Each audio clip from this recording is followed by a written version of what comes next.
Hello, folks. So want to talk a little bit about a initiative that we're working on in the curriculum and instruction cog of the Future Ready area, and tell you a little bit about our district as we go forward. So we are a high school only district in West Sonoma County. We serve about 2,000 students spread over almost 400 square miles. So we have Anley, El Molino, and Laguna High School. This is our area, West Sonoma. If you're in the area, please stop by and say hi to us. And we have lots of tourists that come by and, like me, then become residents. So that's how that works out. I don't know if you've heard, we have a teacher shortage. This is our brochure. This is what your view will look like if you work for us. And that's how that goes. So this is about us. The district has been around for 108 years, and next year we will go from a high school only district to having our first charter middle school. So that's what I want to talk to you a little bit about. So the problem was we have 10 small elementary districts that all send us students, and each of those districts have a small middle school that was lacking robust programs. And so we worked with one of our feeder elementary districts to put together a partnership that will allow us to operate a charter middle school. That district will go from a K-8 district to a K-6 district and allow them to have the same amount of dollars to serve fewer students. So really a win-win for both of us there.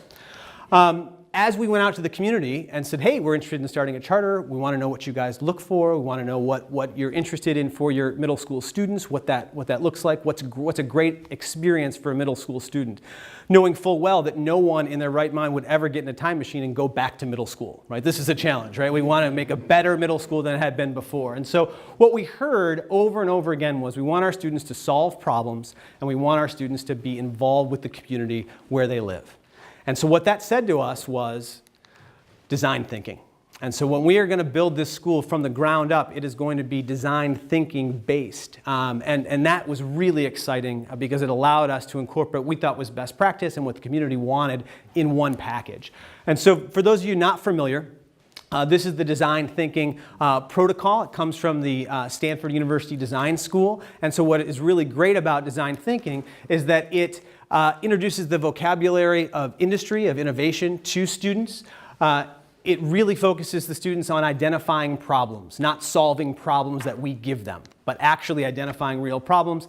And it really does provide that voice and choice and that meaningful purpose.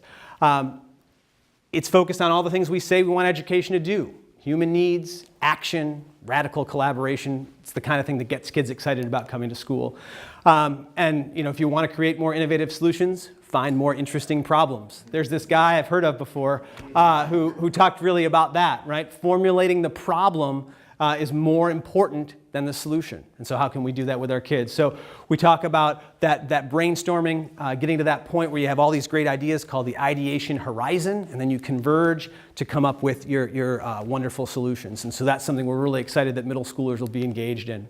And really get to that point. Desirability, viability, feasibility, that's that little piece that's innovation and wanting our middle school students to be able to feel that as they go through our program. And so this is going to overlap all of our interdisciplinary instruction, really allow the students to focus on that engagement in their learning.